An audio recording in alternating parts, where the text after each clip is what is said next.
आंदोलन करण्याचं काय करतात? आम्ही सर्व मुक्ताईनगर तालुका काँग्रेस कमिटीचे सर्व पदाधिकारी आहोत, प्रदेशचे सर्व पदाधिकारी आहोत, जिल्ह्याचे सर्व पदाधिकारी आहोत आणि आज आम्ही मुक्ताईनगर येथील केंद्रीय मंत्री रक्षाताई खडसे यांच्या पेट्रोल पंपावर आले असताना महाराष्ट्राचे मुख्यमंत्री कालच यांनी असं सांगितलं की महाराष्ट्रामध्ये कुठेही डिझेल टंचाई नाही, परंतु आज आम्ही या पंपावर डिझेल भरण्यासाठी आलो असताना आमचे शेतकरी बांधव आमच्या सोबत होते. इथे जो बोर्ड आहे तुम्हालाही दिसत असेल की इथे डिझेल नाही असं बोर्ड लागलेला आहे.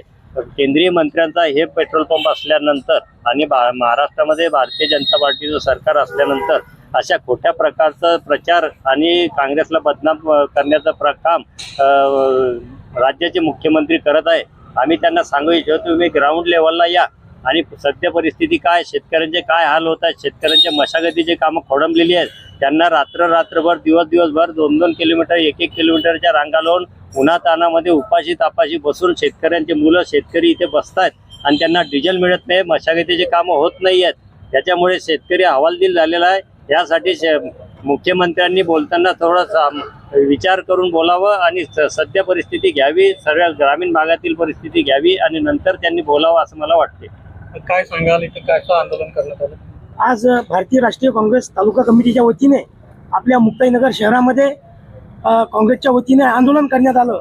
आज आपल्या देशाचे केंद्रीय मंत्री रक्षाताई यांच्या पंपावर आम्ही डिझेल भरण्यासाठी आलो असता सर्व शेतकरी आमच्या गाडीमध्ये डिझेल भरण्यासाठी सुद्धा आम्ही आलो असता इथे आपण पाहताय की डिझेल संपलेला आहे, डिझेल नाही असं बोर्ड लागलेला आहे. जवळपास 15 ते 20 दिवस झाले या पूर्ण महाराष्ट्रातच नव्हे तर देशामध्ये अतिशय भीषण परिस्थिती डिझेलच्या आणि पेट्रोलच्या संदर्भात झालेली आहे.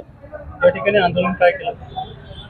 या ठिकाणी आम्ही शेतकऱ्यांना विचारलं की तुम्हाला किती दिवसापासून इथे डिझेल मिळत नाही, तर जवळपास 15 दिवसापासून शेतकऱ्याला स्वतः त्याचं ट्रॅक्टर वाहन घेऊन शेतीची मशागत सोडून त्याला डिझेल संपताच बरोबर इथे ट्रॅक्टर आणावं लागते आणि त्यांचा वेळही खूप जातो. जवळजवळ 4-5 तास इथे त्यांना रांगेत उभं राहावं लागते, तेव्हा काही त्यांना 10-10, 15-15 लिटर डिझेल मिळतं. एक मिनिट या इकडे पुढे युवक काँग्रेसच्या वतीने काय सांगाल, काय आंदोलन? आज आम्ही युवक काँग्रेसच्या वतीने देशामध्ये आज आपण बघत असाल की पेट्रोल डिझेलची टंचाई सर्वत्र आहे, भाववाढ झालेली आहे आणि खाद्यतेल असो किंवा जीवनावश्यक ज्याही वस्तू आहेत त्या सगळ्या महागलेल्या आहेत. आणि अशा परिस्थितीमध्ये आपले देशाचे पंतप्रधान देशाला आवाहन करत आहे की आपण कमी इंधनाचा कमी वापर करावा, इलेक्ट्रिक व्हेकल वापराव्या. मात्र ते विदेशात भ्रमण करत आहे आणि इटलीत जाऊन ते तिथल्या पंतप्रधानांना मेलोडी चॉकलेट देत आहे आणि असत आहे तिथं ते त्यांना याच्यावरून